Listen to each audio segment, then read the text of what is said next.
2019ರಲ್ಲಿ ಚೀನಾದ ವುಹಾನ್ನ ಮಾಂಸ ಮಾರುಕಟ್ಟೆಯಲ್ಲಿ ಈ ಕೊರೋನಾ ಪತ್ತೆಯಾಗುತ್ತೆ. ಅದಾದ ಮೇಲೆ ಅದು ತನ್ನ ಬಣ್ಣವನ್ನು ಬದಲಿಸ್ಕೊಳ್ತಾ ಬೇರೆ ಬೇರೆ ರೂಪಾಂತರವಾಗಿ ರೂಪವನ್ನು ತಾಳ್ತಾ ಜನರಿಗೆ ಒಕ್ಕರಿಸ್ತಾ ಇದೆ. ಡೆಲ್ಟಾ ಪ್ಲಸ್, ಈಗ ಒಮಿಕ್ರಾನ್, ಅದರಲ್ಲೂ ಕೂಡ ಉಪತಳಿಗಳು ಬರ್ತಾ ಇರುವಂಥದ್ದು. ಹಾಗಾದರೆ ಈ ಕೊರೋನಾ ಆತಂಕ ಯಾಕಾಗಿ ಮತ್ತೆ ಶುರುವಾಗಿದೆ? ಈ JN1 ಉಪತಳಿಯ ಗುಣಲಕ್ಷಣಗಳೇನು ಅಂತ ನೋಡೋದಾದರೆ, JN1 ಉಪತಳಿಯ ಗುಣಲಕ್ಷಣಗಳು ಈ ರೀತಿ ಇದೆ. ಮೂಗು ಕಟ್ಟುವಿಕೆ ಮೊದಲನೆಯ ಗುಣಲಕ್ಷಣ ಆಗಿದೆ. ಎರಡನೇದು ಜ್ವರ, ಕೆಮ್ಮು, ಸುಸ್ತು, ಅತಿಸಾರ, ತಲೆನೋವು, ಸದಾ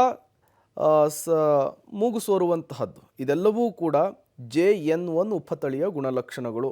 ಸಾಮಾನ್ಯವಾಗಿ ಈಗ ವೆದರ್ ಚೇಂಜ್ ಆಗಿದೆ, ಇದೇ ಗುಣಲಕ್ಷಣಗಳು ಕೂಡ ಬೇರೆ ಬೇರೆ ಜ್ವರ ಅಥವಾ ನಾರ್ಮಲ್ ಹುಷಾರು ತಪ್ಪಿದಂತಹ ಸಂದರ್ಭದಲ್ಲೂ ಇದೇ ಸಿಂಟಮ್ಸೇ ಕಾಣಿಸ್ತಾ ಇದೆ.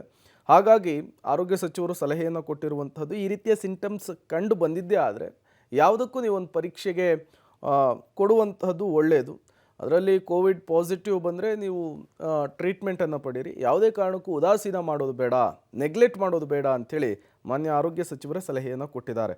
JN1 ಉಪತಳಿ ಬಂದಿದೆ, ಕೇರಳದಲ್ಲಿ 2 ಸಾವನ್ನಪ್ಪಿದ್ದಾರೆ ಅಂಥೇಳಿ ರಾಜ್ಯದಲ್ಲಿ ಮತ್ತೆ ಕಟ್ಟುನಿಟ್ಟಿನ ಕ್ರಮಗಳನ್ನು ತರೋದಾಗಲಿ, ಮತ್ತೆ ಪ್ರತ್ಯೇಕ ಮಾರ್ಗಸೂಚಿಯನ್ನು ಹೊರಡಿಸೋದಾಗಲಿ ಅಥವಾ ಟಫ್ ರೂಲ್ಸನ್ನು ತರೋದಾಗಲಿ, ಆ ರೀತಿಯ ಯಾವುದೇ ಒಂದು ಆಪ್ಷನ್ ಕೂಡ ನಮ್ಮ ಮುಂದೆ ಇಲ್ಲ ಅಂತ ಮಾನ್ಯ ಆರೋಗ್ಯ ಸಚಿವರಾದಂತಹ ದಿನೇಶ್ ಗುಂಡೂರಾವ್ ಅವರು ಸ್ಪಷ್ಟಪಡಿಸಿದ್ದಾರೆ.